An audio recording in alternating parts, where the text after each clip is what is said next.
अब बात करते हैं गरुड़ पुराण की शिक्षाएं। गरुड़ पुराण के उत्तरखंड यानी प्रेत खंड में 35 अध्याय है। इसमें दान का फल बतलाकर उसके द्वारा मृतात्मा की सद्गति का वर्णन किया गया। यमलोक के भयंकर कष्टों का वर्णन करके यह बतलाया गया है कि संबंधियों के दान आदि के द्वारा परलोक में मृत आत्मा के कष्टों में किस प्रकार कमी हो सकती है। इसके लिए वृषोत्सर्ग, विजार या साड़ छोड़ना का बड़ा महत्व दर्शाया गया है।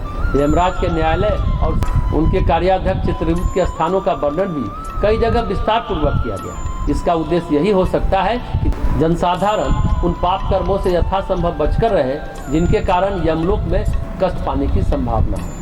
आगे चलकर अपमृत्यु प्रेत वाले व्यक्तियों के होने का और प्रेत योनि में जीव की घोर दुर्दशा का वर्णन किया गया, क्योंकि इस बात का कोई निश्चय नहीं होता है कि कौन व्यक्ति प्रेत योनि को प्राप्त हुआ है और कब तक उसमें पड़ा रहेगा। इससे प्रत्येक जीवित व्यक्ति का यह कर्तव्य बतलाया गया है कि अपने किसी संबंधी की मृत्यु हो जाने पर किसी कर्मकांड के ज्ञाता द्वारा उन क्रियाओं को कराए जिससे मनुष्य प्रेत योनि से छुटकारा पा सकता है। वह गहरी बात है, महत्वपूर्ण बात है। प्रेत होने के कारण बतलाते हुए पुराणकार ने अकाल मृत्यु के अतिरिक्त उन अनैतिक और चरित्रहीनता की बातों का ही वर्णन किया है जिससे व्यक्ति और समाज का अनिष्ट और पतन होता है। उदाहरण के लिए संतृप्तक नामक तपस्वी ब्राह्मण से अपनी दुर्दशा बतलाते हुए प्रेतों ने कहा कि दूसरों के धरोहर का अपहरण करने वाला, अपने मित्रों से द्रोह करने वाला, विश्वासघात करने वाला क्रूर पुरुष प्रेतत्व को प्राप्त होता है।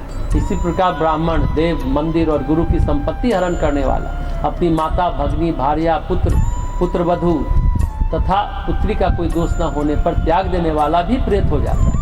जो सदा मिथ्या कर्म और भाषण में रुचि रखता है और दूसरों की भूमि तथा स्वर्ण का अपहरण करता है वह अवश्य ही प्रेत होता है। इससे प्रकट होता है कि जो व्यक्ति ऊपर से कर्म धर्म का ढोंग करते हुए भी वास्तविक धर्म का पालन नहीं करते, तो सत्य, न्याय, प्रतिज्ञा पालन, आपत्तिग्रस्तों की सहायता आदि जैसे सत्कर्मों से विमुख रहते हैं, वे मरणोपरांत दुर्दशा को प्राप्त होते हैं और निकृष्ट प्रेत योनि को प्राप्त होकर तरह तरह के कष्ट सहन करते हैं। इसी प्रकार राजा बभ्रुवाहन की कथा में बताया गया है कि जो लोग देवोत्तर संपत्ति, सामाजिक हित के कार्यों का धन, स्त्रियों का धन, बालकों का धन हरण किया करते हैं वे प्रेत योनि को प्राप्त होते हैं। जो किसी तापसी नारी, सगुत्र स्त्री, गमन करने अयोग्य नारी के साथ दुराचार करते हैं वे महाप्रेत हो जाते हैं। जो किए हुए उपकारों के प्रति कृतज्ञ हो, ईश्वर की सत्ता को स्वीकार न करे, रौद्र, दुस्साहसी, सत्तापूर्ण स्वभाव के हो, वे भी प्रेत बना करते हैं। निस्संदेह अनुचित लालच के वशीभूत होकर किसी असहाय अथवा निर्बल का संबल छलबल से हड़प लेना संसार में बहुत बड़ा पाप। ऐसे अर्थ पिशाच इस जीवन में ही भीतर लालसा से व्याकुल हुआ कर और जितना अधिक धन पाते जाते हैं उतना ही तृष्णा के जाल में फंसकर अधः पतन की ओर अग्रसर होते जाते हैं। जो लोग इस संसार में जीवित अवस्था में ही धन की तृष्णा में दग्ध हुआ करते हैं, वे यदि मरने के पश्चात भी अशांति और अभाव का अनुभव करते हैं तो इसमें क्या आश्चर्य। जिस तरह पुराण कथा होती है जिसको सामान्य जन भी आसानी से समझ सके, इस भाषा में पुराण लिखा गया। तत्व विवेचन को सरलीकृत भाषा में प्रस्तुत किया गया। पुराण का मतलब पुरा मतलब प्राचीन, मतलब अर्वाचीन, तो कह सकते हैं प्राचीन और अर्वाचीन कथा है। पुराण मतलब एकदम नया भी कहा जाता है। पुराण का एक अर्थ एकदम नया होता है। प्राचीन कथाओं को आज के संदर्भ में किस तरह समयानुकूल बनाया जा सकता है, युगानुकूल बनाया जा सकता है, लिखा जा सकता है, उस अर्थ में पुराण को लेना चाहिए और वही व्याख्या युगानुकूल देने की कोशिश की गई। वेदों में जो जीवन का क्रम बताया गया, भारत की संस्कृति में, भारत के ज्ञान विज्ञान में जो खोजे हुई हैं, जो अनुसंधान हुए हैं, अनुसंधान का केंद्र जीवन रहा और जीवन की चेतना रही। पश्चिम में जो अनुसंधान हुए उनका जो केंद्र था वो पदार्थ रहा। पदार्थ को केंद्र बनाकर अनुसंधान किए गए और अपने भारत में जो अनुसंधान हुए हैं वो जीवन को केंद्र बनाकर किए गए, जीवन चेतना को केंद्र बनाकर किए गए। जीवन की चेतना के बारे में जो गूढ़ गंभीर गहन बातें हैं जीवन के होते हुए यानी जीवित रहते हुए, जीवन के पहले की स्थिति में और जीवन के बाद की स्थिति में। आज हम जीवित हैं, कल जब हम नहीं थे और कल जब हम नहीं होंगे, तीनों चीज़ें मिलाकर तब जीवन पूर्ण होता है। जीवन में हम आज हैं, इसके पहले कहाँ थे, और आज जीवन में है, इसके बाद कहाँ होंगे। तीनों को मिला दिया जाए तो भी जीवन पूरा होगा। तो जो वर्तमान है उसके पहले जो भूत था और जो भविष्य होगा, तो जो वर्तमान है वो हमारे हाथ में है, भूत हमारे हाथ में नहीं है और भविष्य अभी कम से कम हमारे हाथ में तो नहीं है। अभी जो वर्तमान है उसके पीछे एक भूत अवश्य था और आगे भविष्य अवश्य होगा। अगर हम वर्तमान को संवारें, जो भूत में अगर हमारे कलंक लगे हुए हैं, दुष्कर्म है, गलत कर्म है, उनका हम निदान कर सकते हैं, उनका हम प्राक्षालन कर सकते हैं, और जो आगे है उसे सुधार सकते हैं। तो पुराण कथाएं जो भी हैं हमारे जीवन का अतीत है, जीवन का भविष्य है और जीवन का वर्तमान है। तीनों को संवारने की बात करता है। सिर्फ एक ही बात नहीं है, तीनों बात है। हम लोग भारत के किसी भी भाग में पर बात करते हैं तो यही बात करते हैं, ऐसा नहीं कि सिर्फ पुराण। हम लोग भगवत गीता को सबसे ज़्यादा महत्व क्यों देते हैं? गीता में संक्षेप में सारी बातें बता दी गई। जो बातें इतने वांग्मय में, पुराण में, उपनिषद में, सारे आर्ष ग्रंथों में बताई गई है, वो सारी बातें एक जगह संक्षेप में भगवत गीता में संग्रहित है। कई बार हम कहते हैं गरुड़ पुराण पढ़ो, कभी कहते हैं भागवत पुराण पढ़ो, कभी कहते हैं हरिवंश पुराण पढ़ो। जब जीवन नहीं मिला तो जीवन प्राप्ति के लिए हरिवंश पुराण, और जब जीवन मिल गया तो भगवत पुराण, और जब जीवन चला गया तो गरुड़ पुराण। यानी कुल मिलाकर हम जीवन की पूरी व्याख्या, पूरी बात जानना चाहते हैं और उसको संवारना भी चाहते हैं। इसलिए भगवत गीता के दूसरे अध्याय के 12वें श्लोक में भगवान अर्जुन को कहते हैं, न तो ऐसा ही कि मैं किसी काल में नहीं था, तू नहीं था, अथवा ये राजा लोग नहीं थे, और ना ऐसा ही है कि इससे आगे हम सब नहीं रहेंगे। मतलब ये कि हम थे भी, हम हैं भी और हम रहेंगे भी।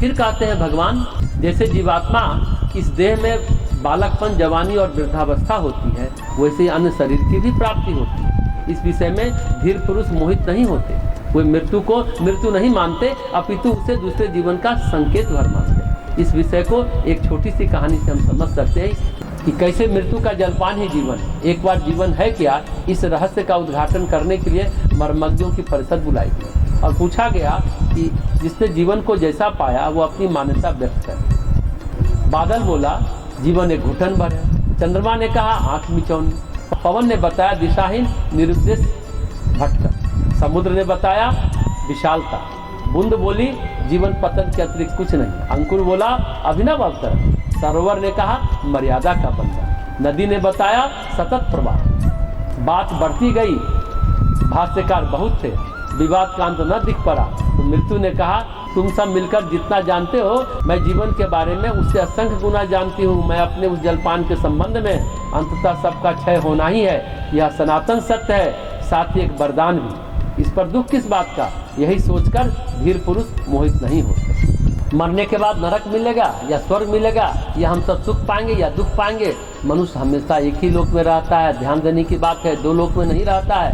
न स्वर्ग लोक है, न नरक लोक है, न धरती लोक है, न आकाश लोक है, सिर्फ एक लोक है, वह है कर्म लोक। कर्म के शुभ या अशुभ होने पर जो स्थितियां बदलती हैं, यदि वह सुखदायक है तो हम कहते हैं स्वर्ग लोक, अगर वह दुखदायक है तो कहते हैं नरक लोक। आदमी हॉस्पिटल जाता है, आईसीयू में भर्ती होता है, ऑपरेशन होता है, शरीर का गंजन होता है, तो कहते हैं कौन सा लोक, नरक लोक। मामला मुकदमा में फंसता है, हार गया या जीत गया तो कौन लोक हुआ, नरक लोक। थोड़े समय के लिए पुलिस वाले बंद कर देते हैं तो नरक लोक। नरक लोक 2.5 दिन, 2.5 साल या पता नहीं कितने सालों का होता है, जीवन पर्यंत भी हो सकता है। बस बात एक ही है, सिर्फ और सिर्फ कर्म लोक होता है। गरुड़ पुराण की खास बात क्या है? गरुड़ जी भगवान के वाहन, महर्षि कश्यप की पत्नी विनीता के पुत्र हैं। कश्यप ऋषि अद्भुत थे ऋषियों में, हालांकि भगवान कहते हैं तप और ज्ञान में महर्षि भृगु श्रेष्ठ है। महर्षि नाम भृगुणा, महर्षियों में मैं भृगु हूँ, लेकिन कश्यप जी कम श्रेष्ठ नहीं है। क्यों?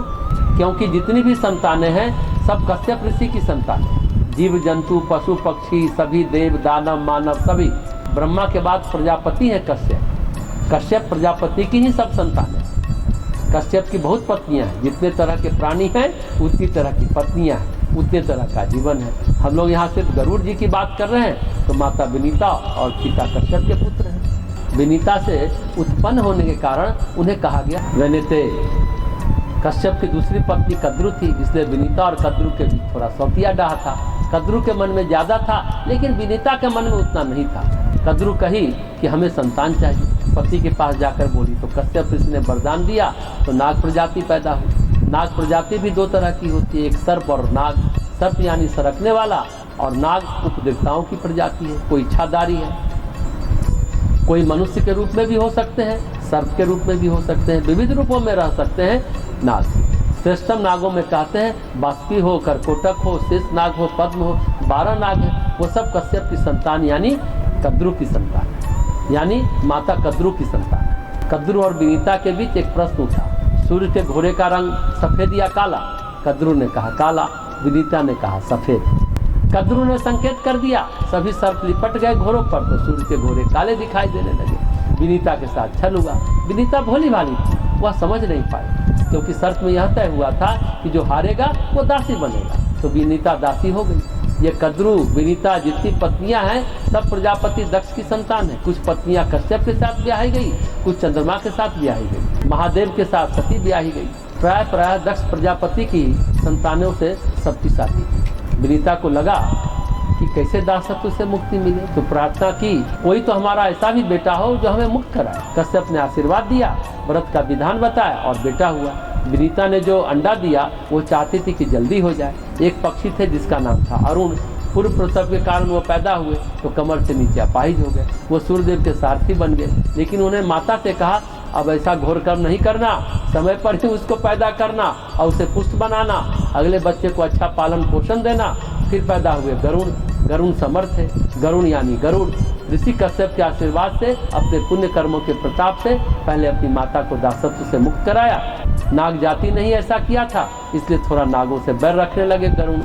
फिर गरुण ने जब ये बातें समाप्त हुई तो नारायण की आराधना की, भक्ति से उनको प्रसन्न किया और उनके वाहन बन गए। भगवान विष्णु के वो वाहन हैं और उनके पार्षद भी। गरुड़ जी ने विनीता को दासत्व से मुक्त कराने के बाद दंडित किया नागों को। मर जाते तो फिर सांप का कौम, सांप का समुदाय ही खत्म हो जाता है, इसलिए गरुड़ से सांप भयभीत होने लगे। फिर नागों ने भी तपस्या कर ली भयभीत रहने का। एक चले गए भगवान शिव की शरण में, बासुकी कहलाए।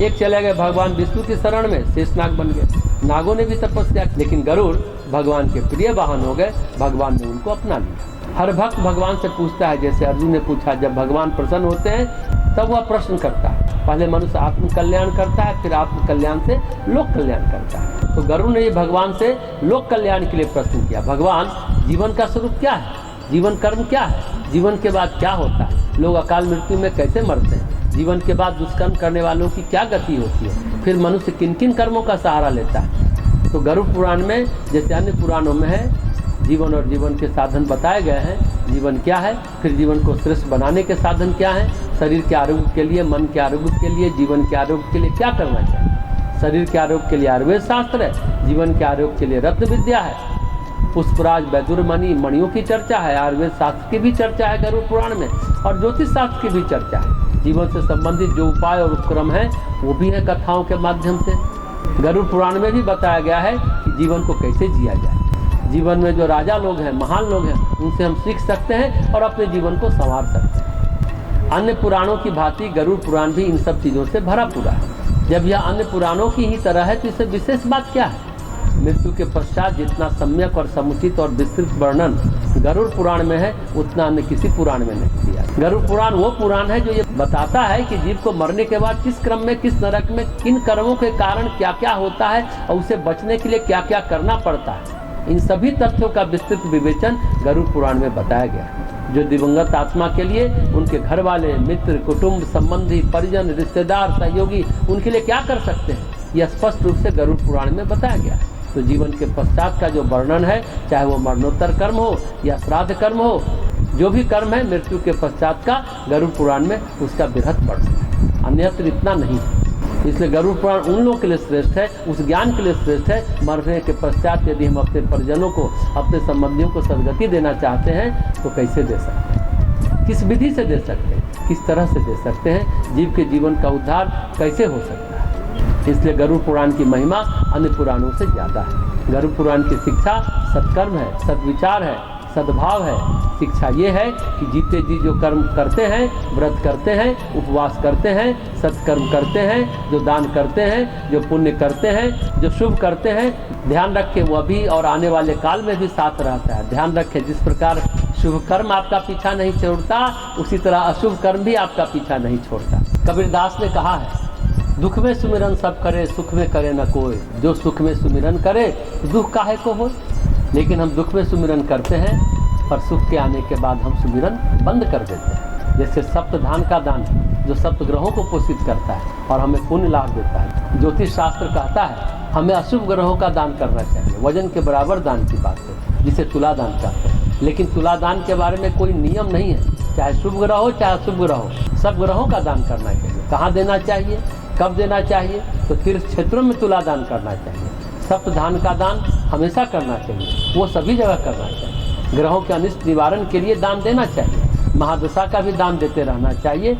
इससे भी शुभ कर्म जमा होते हैं और दुष्ट कर्म कटते हैं। भागवत पुराण में भी लिखा है, तुलादान तीर्थ क्षेत्र में भी दिया जा सकता है और घर में भी दिया जा सकता है। तुलादान विशेष पर्व में भी दिया जाता है और पुराण कथाएं कहती हैं, माता यशोदा भगवान कृष्ण का जिस नक्षत्र में जन्म हुआ था उसका दान किया करती थी। 27 दिनों में एक बार जन्म नक्षत्र का तुलादान भी करती थी भगवान कृष्ण का, और नक्षत्र दान भी करती थी। अलग अलग नक्षत्र के अलग अलग दान है। और दूसरा भागवत में एक और प्रकरण आता है, भगवान कृष्ण की दिनचर्या में भगवान कृष्ण नियमित तुलादान करते थे, अपने वजन के बराबर गेहूं इत्यादि दान करते थे। तो सप्तधान्य भी एक प्रकार से तुलादान का ही एक रूप है। नियमित करना चाहिए, कब तक नहीं, हमेशा करना चाहिए। सप्तधान दान का सर्वोत्तम रूप है। ये सभी ग्रहों के अनाज हैं, 7 ग्रहों के अनाज है, दालें हैं। दान आदि शुभ कर्म सदा सर्वदा करना चाहिए। लोकोपकार, लोगों की सहायता यानी शुभ कर्म करना चाहिए। अब कर्म से बचना चाहिए। अब कर्म का मतलब है दुष्ट कर्म, जिसके लिए गोस्वामी जी बहुत स्पष्ट कहते हैं, परहित सरिस धर्म नहीं भाई, पर पीरा सब नहीं अधमाई। दूसरों के हित के बराबर कोई धर्म नहीं है और दूसरों को पीड़ा देने के बराबर कोई अधर्म नहीं। तो कम से कम लोगों को पीड़ा तो नहीं देनी चाहिए, किसी भी कारण से नहीं देनी चाहिए। दंड देने का अधिकार माता पिता शिक्षक गुरु का होता है। वो दंड शिक्षण के लिए दिया जाता है, पीड़ा के लिए नहीं दिया जाता है। पीड़ा के लिए पीड़ा नहीं दी जाती है। जो माता पिता गुरुजन दंड देते हैं उसका एक मकसद होता है और उसकी भी एक सीमा होती है। दूसरा अधिकार राजा और प्रशासन का होता है। राजा देता है न्याय प्रक्रिया के अनुसार। मनमानी मनचाहा दंड कोई किसी को नहीं दे सकता। जब बात हम गरुड़ पुराण की शिक्षाओं की करते हैं तो गरुड़ पुराण की प्रधान शिक्षा है, आप शुभ कर्म करो, सत्कर्म करो। और गरुड़ पुराण शुभ कर्मों को परिभाषित भी करता है। जैसे दान शुभ कर्म है, व्रत शुभ कर्म है, विभिन्न व्रतों की चर्चा करता है। गरुड़ पुराण सेवा शुभ कर्म है, जैसे दान शुभ कर्म है, व्रत शुभ कर्म है, तो विभिन्न व्रतों की चर्चा करता है गरुड़ पुराण। सेवा शुभ कर्म है, तीर्थ क्षेत्र में किए गए कर्म बहुत शुभ माने जाते हैं। ऐसे शुभ कर्मों की व्याख्या करता है गरुड़ पुराण कि जब आप ये शुभ कर्म करेंगे, अगर ये शुभ कर्म करते हैं हमेशा, तो ये आपके साथी और सहयोगी रहेंगे किसी भी स्थिति में, जीवन में भी और जीवन के पश्चात भी। इसलिए शुभ कर्मों का परित्याग कभी नहीं करना चाहिए। वस्तुतः जीवन और कुछ नहीं है, एक अनंत प्रवाह। वह कैसे, इस कहानी से स्पष्ट होता है। एक बार महान धर्मात्मा राजा जनश्रुति को जब भोग विलास से बैराग हुआ तो उन्होंने देखा अब तो उनका शरीर भी जर्जर हो चुका है। शरीर में तप और साधना की शक्ति भी नहीं रही। जीवन भर अज्ञान में अनेक पाप किए। उस पाप का पश्चाताप राजा को दलने लगा। तो वह महामुनि रैक्य के पास पहुंचे और बोले, भगवान मैं धर्मच्युत हुआ राजा आज जीव भाव से आपके समक्ष उपस्थित हुआ हूँ। मुझे बतलाइए मृत्यु के बाद क्या होता है और क्या मेरी असहाय चेतना भी जन्म मृत्यु के बंधन से मुक्ति पा सकती है।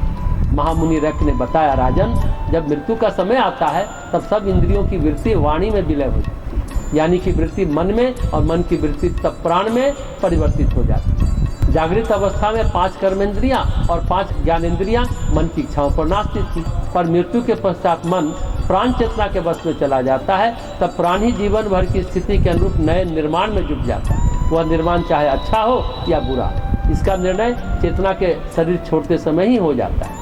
जो लोग ईश्वर उपासना, तप, ज्ञान, संवर्धन और साधना द्वारा अपना मनोबल और आत्मबल विकसित कर लेते हैं, वे उनके गुणों और संस्कारों से युक्त सुंदर जीवन पाते हैं। और जिनकी इंद्रियों के प्रति लालसा जागृत बनी रहती है, ये उन इच्छाओं की पूर्ति के लिए पुनः शरीर धारण करते हैं। यह पटाक्षेप अनंत काल तक चलता रहता है। उपरोक्त कथन में मृत्यु विज्ञान पर जहाँ शाखीय प्रकाश डाला गया है, वहाँ यह समझाने का प्रयत्न भी है कि एक मृत्यु के बाद मनुष्य का अंत नहीं हो जाता, वरन उसे अपने कर्मानुसार अन्य जन्म भी धारण करने पड़ते हैं। जब तक सृष्टि का प्रत्येक जीवन पूर्णता नहीं प्राप्त कर देता, यह प्रक्रिया कभी बंद नहीं होती।